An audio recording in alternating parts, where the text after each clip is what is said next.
Uncle, I'm here. Come on, let us go home. Okay, Uncle. Can you please tell me the remaining story of Ammar radiallahu ta'ala anhu? Sure. Inshallah, I'll tell you the remaining story now. Bismillahir Rahmanir Rahim. The story of Hazrat Ammar bin Yasir radiallahu ta'ala anhu. The parents of Ammar radiallahu ta'ala anhu were killed by the enemies right in front of his eyes. They were killed as they were not ready to leave their faith in Allah. Ammar radiallahu ta'ala anhu had to praise their idols to save himself from the torture of the enemies. Only after he praised the pagan gods did they release him from chains. When they released him, Ammar ran towards the house of the Prophet. Once he met the Prophet, he started weeping in front of him like a little kid. He did not weep for his parents or for himself or for the torture he had suffered. He wept because he praised the pagan idols. With great compassion, Prophet Muhammad sallallahu alaihi wasallam consoled Ammar radiallahu ta'ala anhu. However, he could not control his pain and he continued to weep. He asked for forgiveness for making the mistake of praising the pagan idols. With this great kindness, the Prophet Muhammad sallallahu alaihi wasallam asked him about his faith in his heart. He replied that he had firm faith in Allah and great love towards the Prophet Muhammad sallallahu alaihi wasallam in his heart. The Prophet asked him not to worry and wiped off his tears as he still had a great faith towards Allah in his heart, even after all these tortures. The condition of the Muslims in Mecca became very critical. It was very difficult to survive in Mecca due to the enemies. So, the Prophet ﷺ ordered his companions immigrate to Yathrib. Ammar radiallahu ta'ala anhu was one of those who migrated first. Later, the Prophet Muhammad ﷺ also immigrated to Yathrib and joined the companions. They lived there peacefully and happily with their brothers in Yathrib. The Prophet Muhammad ﷺ decided to build a mosque in Yathrib so that the Muslims could worship there. This news was received with great excitement and they started building this mosque. They did everything themselves to build the mosque. Some Muslims carried the dust, some were making bricks, and some were carrying the dry bricks to make the walls. Everyone contributed wholeheartedly. The Prophet Muhammad ﷺ worked with his companions to build the mosque as well. Ammar's enthusiasm was much more than others who worked. He worked hard, a lot than others to build the mosque. He was covered completely with dust, always due to his hard work. While everyone carried one brick at a time, Ammar used to carry 2 bricks at a time. The Prophet Muhammad ﷺ started noticing the enthusiasm and hard work of Ammar radiallahu ta'ala anhu. Seeing this, with great compassion, the Prophet told him that when everyone get a reward, Ammar will be entitled for 2 rewards. Ammar used to tell everyone that people who worked to build the mosque, toiling hard and getting their clothes dirty, are much better when compared to those who just stood and watched.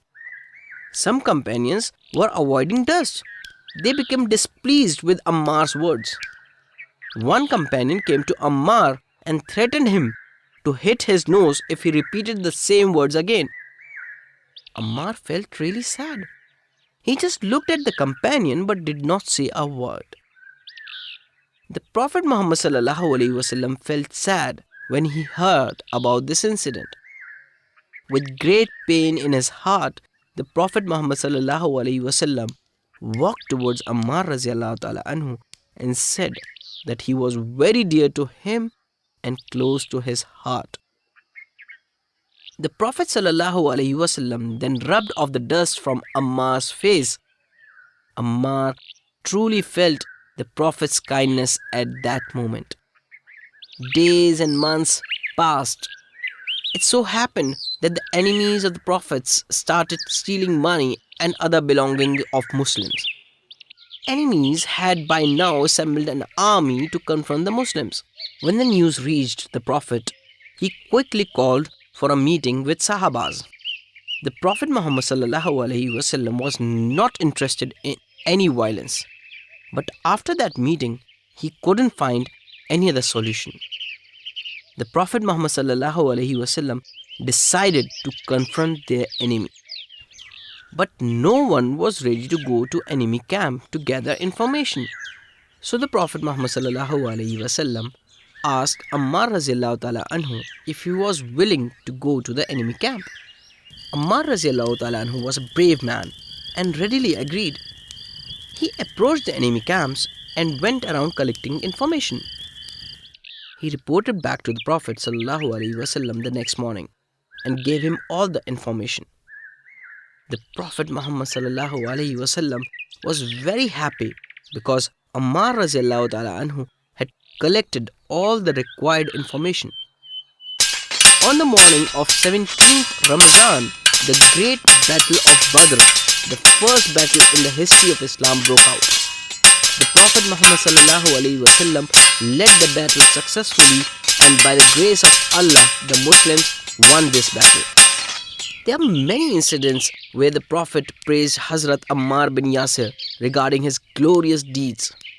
Once, he said that Ammar was filled with faith from the crown of his head to the soles of his feet. In another incident, Prophet Muhammad ﷺ said about Ammar radiallahu ta'ala anhu, Ammar is with the truth, and the truth is with Ammar.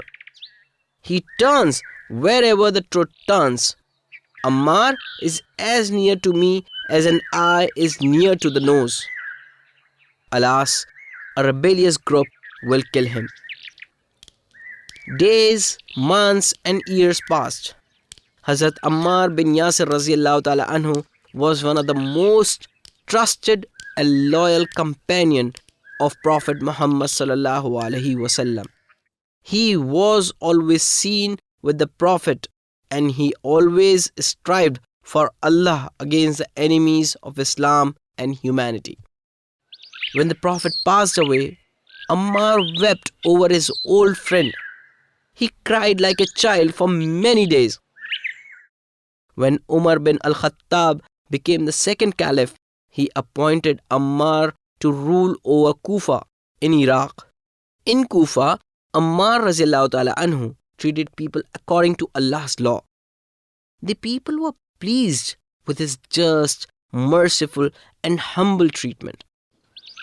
Hazrat Ammar bin Yasir died at the age of 96 in a battleground at the hands of enemies, just like the Prophet Muhammad sallallahu alaihi wasallam had predicted. What are you thinking, Abu?